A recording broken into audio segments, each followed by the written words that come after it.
کہ آج یوم عرفہ ہے اور غلاف کعبہ کی تبدیلی کا عمل ہر سال حج کے موقع پر کیا جاتا ہے۔ قصفہ فیکٹری میں سال بھر ماہر کاریگر جو ہیں وہ غلاف کعبہ کو تیار کرتے ہیں۔ غلاف کعبہ کی تبدیلی کا جو عمل ہے وہ ہم نے دیکھا کہ گزشتہ روز نماز عشاء کے بعد شروع کیا گیا، جو فجر تک مکمل بھی کر لیا گیا اور نئے غلاف کعبہ کو مجموعی 16 ٹکڑوں کو آپس میں جوڑا گیا ہے۔ خیر جی، عرفہ کی ہم بات کریں گے۔ ذی الحج کے 90 دن کو کہا جاتا ہے جس کی دین اسلام میں بہت زیادہ اہمیت ہے اور عرفہ کا نام سرزمین عرفات سے ماخوذ ہے۔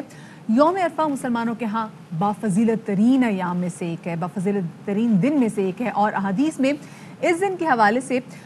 مختلف اعمال کا ذکر بھی ہوا ہے، جن میں سے افضل ترین جو عمل ہے وہ دعا ہے اور استغفار کرنا ہے۔ جی بالکل، استغفار تو ہمیں اپنی روزمرہ زندگی میں ویسے ہی کثرت سے کرنا چاہیے اور جس طرح کے ہم دیکھتے ہیں کہ قبولیت کا جو وہ عنصر زیادہ ہے، عنصر جو ہے وہ قبولیت کا زیادہ ہے اور جو لوگ حجاج کرام ہیں ظاہر ہے ان کی تعداد کم ہے، 60,000 کے قریب اس بار حج کر سکیں گے، لیکن جو لوگ حج نہیں کر پاتے ان کے لیے بھی بڑی فضیلت ہے اس دن کی۔ وہ لوگ روزہ رکھ کر اپنے استغفار کر سکتے ہیں اور اپنی بخشش کے لیے، اپنے والدین کی بخشش کے لیے بات کر سکتے ہیں۔ اسی پر بات کر لیتے ہیں، یوم اہمیت کے حوالے سے علامہ شرجیل احمد خان صاحب ہمیں اسٹوڈیوز میں جوائن کر رہے ہیں، ان سے بات کرتے ہیں۔ السلام علیکم علامہ صاحب۔ وعلیکم السلام۔ سب سے پہلے یہ بتائیے گا کہ آج بڑا بابرکت دن ہے، بڑا اچھا دن ہے، مستحب دن ہے، اس کی اہمیت کیا ہے یوم عرفہ کی؟ بسم اللہ الرحمن الرحیم۔ بلا شبہ آج کا دن جسے ہم یوم عرفہ کہتے ہیں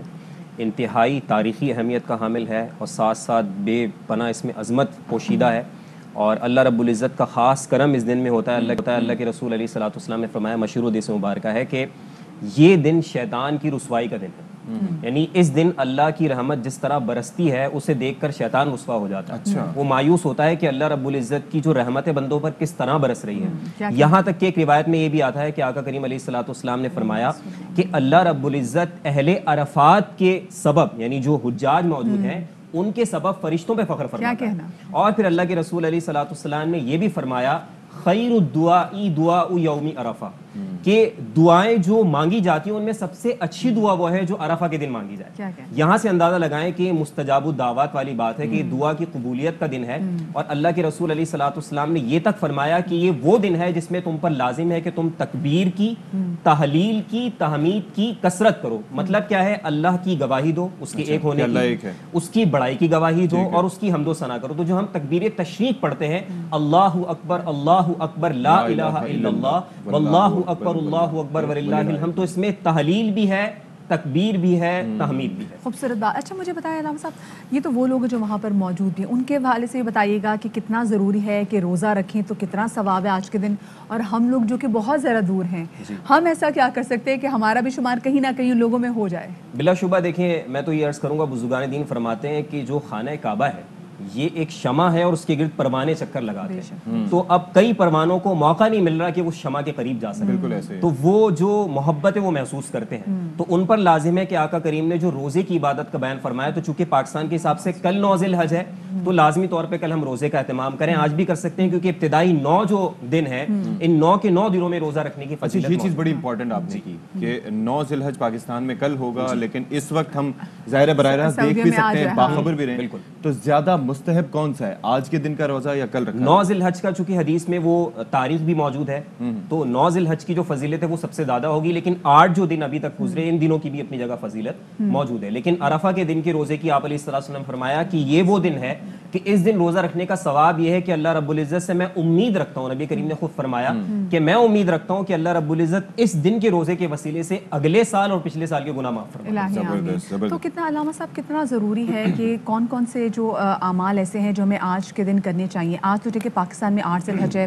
سعودیہ میں دیکھیں تو 9 ذی الحج ہے، لیکن وہ اعمال جو خصوصی طور پہ ہمیں کرنے چاہیے اور وہ اعمال جن سے ممانعت ہے وہ کون سے اعمال ہیں، یہ بیان کیجیے گا۔ لیکن چونکہ اللہ کے رسول علیہ الصلوۃ والسلام نے دیگر فرامین میں یہ بھی بات فرمائی کہ یہ جو پورا عشرہ ہے پہلا ذی الحج کا، یہ پورا مبارک عشرہ ہے، ولیالی عشر قرآن میں آتا ہے تو اس سے مراد آقا کریم نے فرمایا کہ اس سے مراد پہلا عشرہ ہے ذی الحج کا، تو مطلب پورا عشرہ مبارک ہے، یعنی ان دنوں میں آقا کریم نے کثرت سے فرمایا کہ دعاؤں کی کثرت کی جائے اور اللہ رب العزت کے ذکر کی کثرت کی جائے اور روزے کی عبادت کا ہم نے ذکر کر لیا, تو یہ دن بنیادی طور پہ اب آپ یہ دیکھیں کہ مشکل حالات سے پوری دنیا گزر رہی ہے, تو ایک بڑا کٹھن وقت ہے, تو یہ سب دور ہوگا تو اللہ کے کرم سے دور ہوگا. تو اس لیے کیوں نہ وہ دن جس دن دعا قبول ہو جاتی ہے یہی دعا مانگ لی جائے کہ اللہ رب کریم وہ دن بھی لے کر آئے کہ اس گلوبل پینڈیمک سے ہم سب نکلیں باہر, اور پھر وہ جو شمع ہے اس کے دن پروانے پھر دوبارہ جمع ہو سکیں. ایک اور چیز ظاہر ہے کہ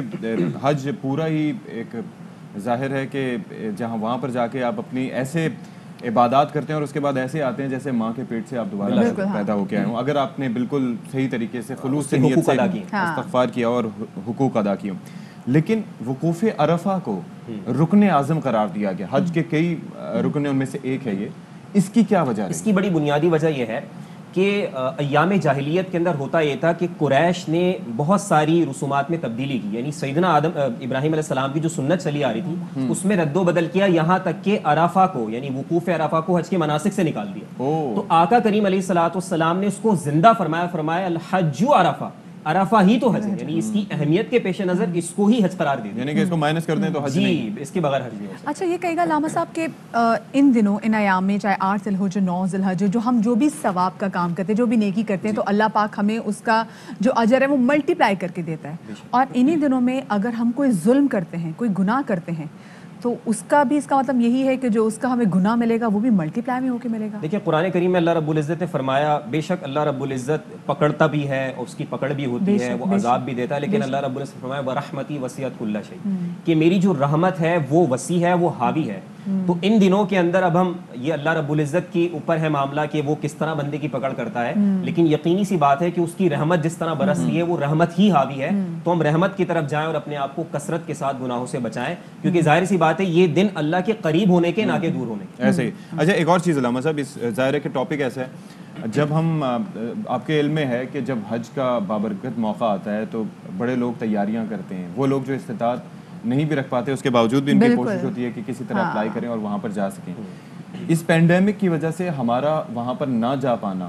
اور ابھی بھی اس سال یہاں سے ہو کے دیکھ پانا, اور ظاہر ہے کہ بڑا دل کڑتا ہے کہ ہم نہیں جا پا رہے, لیکن ایک خوشی ہے کہ چلو یہ سلسلہ شروع ہو گیا. یہ کتنی بڑی ویک اپ کال ہے پوری امت مسلمہ کے لیے اور انسانوں کے لیے.